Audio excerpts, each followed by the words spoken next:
Of course, it's a great idea to start with a definition. A lot of people know what we mean by this, but just to be clear, that in-service greeting is the moment in your worship service where you take a moment to express the love of Christ by welcoming everyone who has come into your midst. Some may call it the passing of the peace, and they may start it off with a more liturgical greeting, and then everybody gets up and starts walking around, shaking hands, talking with people, perhaps giving hugs to people that they know. It is this particular moment in the service where intentionally your congregation is at work at visiting one with another.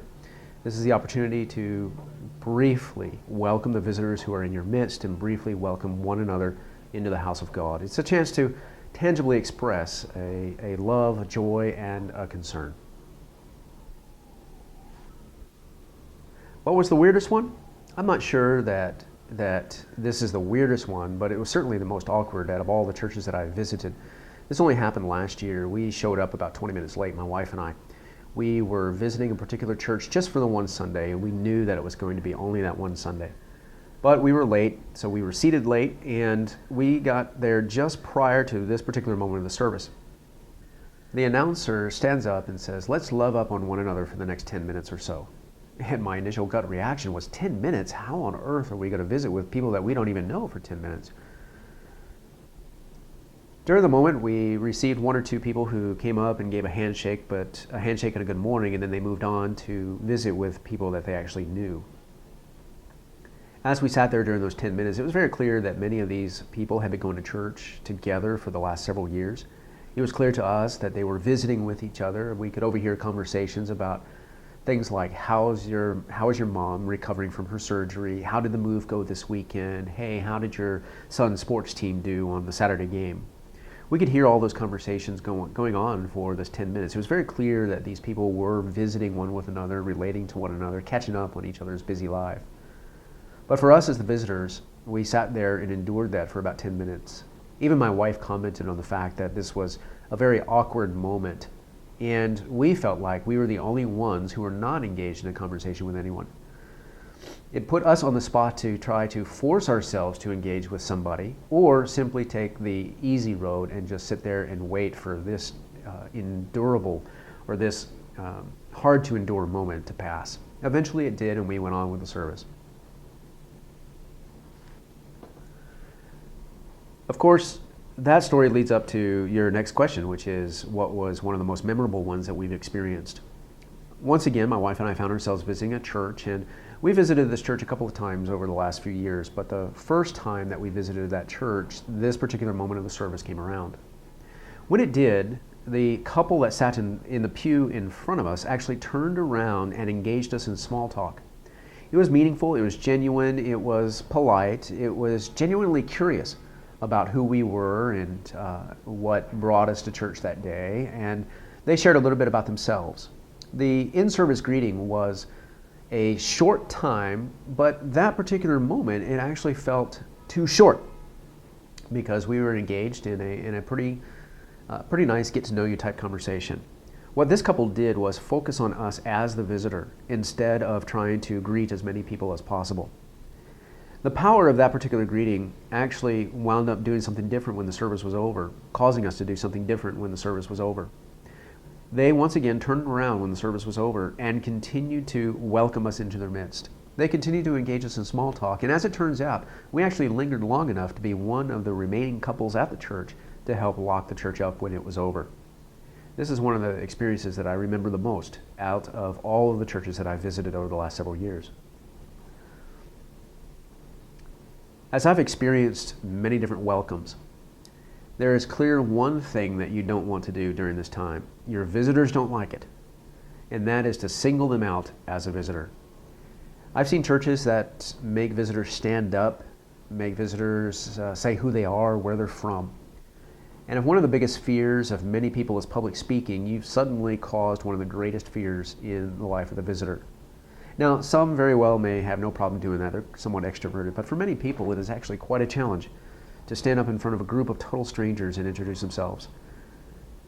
Another way that churches try to get around that is that they tell the visitors to stay seated and let everyone else stand up, and then go find someone who's seated down. And that creates just all sorts of other socially awkward moments where the church members are standing over the visitors who are sitting down. I've been in situations like that, and I'll just stand up as well because I don't like it.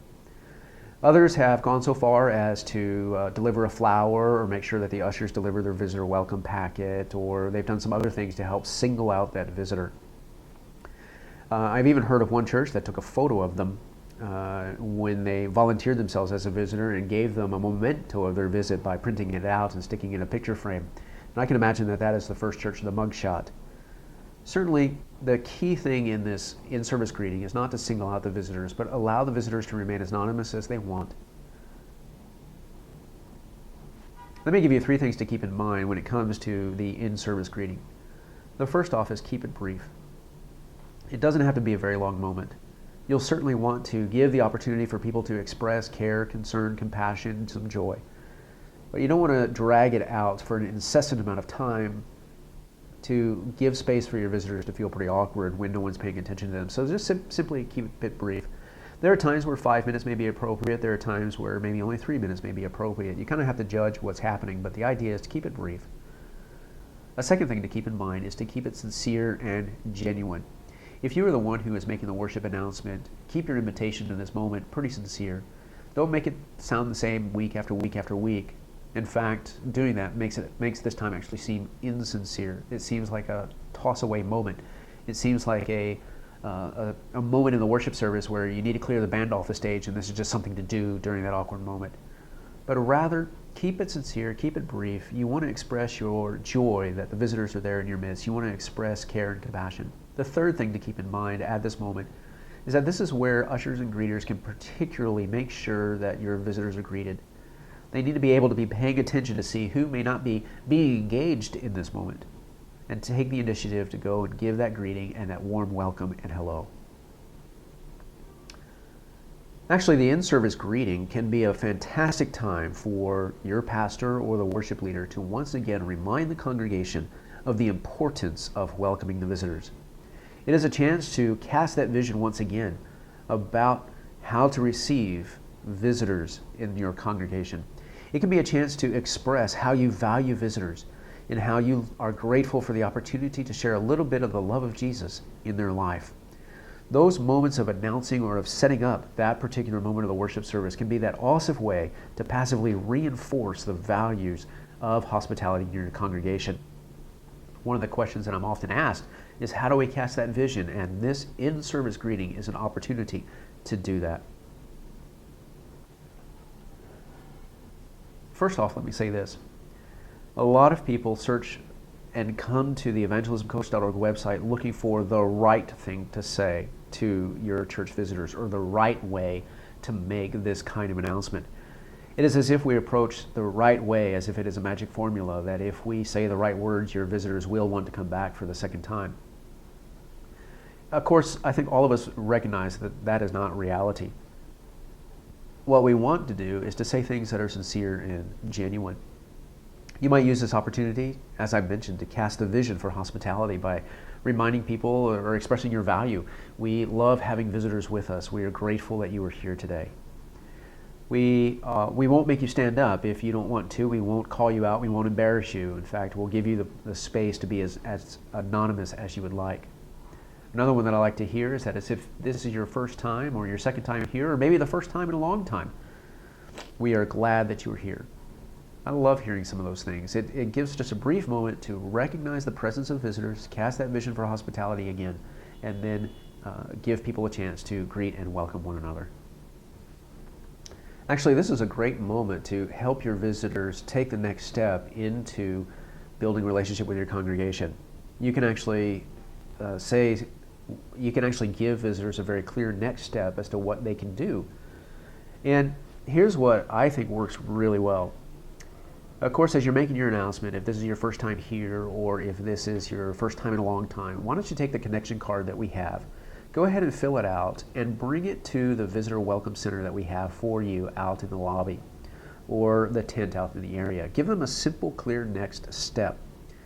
Then you can say, well, I will be there to meet with you. I'll be there to say thank you for coming to the worship service. I'll be there to give you a free gift that our church would like to give you.